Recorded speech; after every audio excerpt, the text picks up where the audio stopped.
Next, we will learn more about artificial intelligence and how a School of Education and Human Development faculty member is using it to accelerate opportunities for diverse groups of underestimated youth. When Professor Geeta Verma was growing up in India, she recognized the glaring educational and economic disparities in society. This and her STEM education work became her motivation to develop LivedX, an aspirational tool used to reduce some of these disparities by valuing the lived experiences of all youth into formal academic credentials. Professor Verma, thank you for joining us today.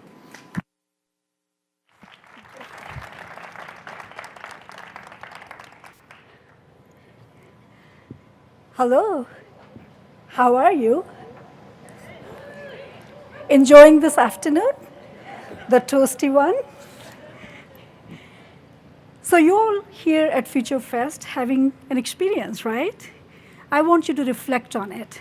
Take a minute to close your eyes. Everybody, close your eyes. Now, you cannot reflect on two things, this hot afternoon and what you're going to have for dinner, right? Now imagine if you could add your reflection on your resume or job application. You may open your eyes. Now you're wondering, how is that possible? How do I do that? Let me paint a picture of another experience. Let me tell you Jasmine's stories. How many Jasmines are in the audience? I know there was one. I ran into her. Jasmine lives in a neighborhood that has limited supply of fresh produce. She's learned about food desert in one of her university courses, such as our university. She wants to change the status quo, and she starts to volunteer at a community garden. Now, many of you may be thinking, how wonderful, what a model student. While others are saying, not so fast, not so fast. Jasmine is paying what we may call the poverty tax. Community improvement efforts at the expense of her educational success and well-being.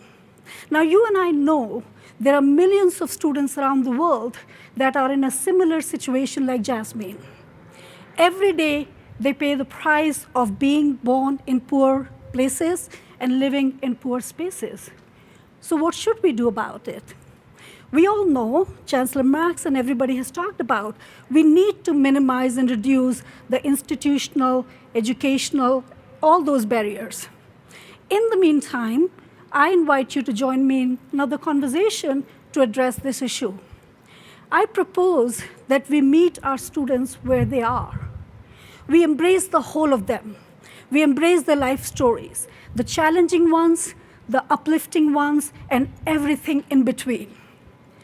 How about we start to humanize and elevate the lived experiences of students such as Jasmine? Wouldn't it be great if the Jasmines of the world could flip their challenging narratives into positive assets? As a professor of 20+ years, I've been thinking deeply about these ideas. Over the last 2 years, my team and I have built a platform called livedx.com. LivedX stands for lived experiences. We're getting after this persistent, expensive, and urgent problem. Now, I know you think this is a tall order, and I agree, but this is where I started. At LivedX, we empower folks to document their lived experiences, earn credentials, stack them into college credit at the University of Colorado, Denver. So though all of you at CU Denver, you can earn college credit for your lived experiences. Now, Jasmine's lived experiences was in community garden. What if folks could earn credit or credentials for stuff like taking care of an elderly grandparent, or learning a second language, or for that matter, attending Future Fest? In doing so, we open entirely new success pathways for students like Jasmine. I want to leave you on an optimistic note. I believe we can find creative ways for our students to succeed that are not limited by institutional legacies such as SAT scores, GPA, and course grades. Let's take a step in the right direction. Thank you. Let's take a right step in the right direction by disrupting and re-examining the conversations around academic and professional pathways. We can make this happen one story at a time. Stories that elevate our lived experiences, elevate the lived experiences of our students, and help create a more ethical and just world. Here is another story to capture. Thank you. Namaste. Gracias.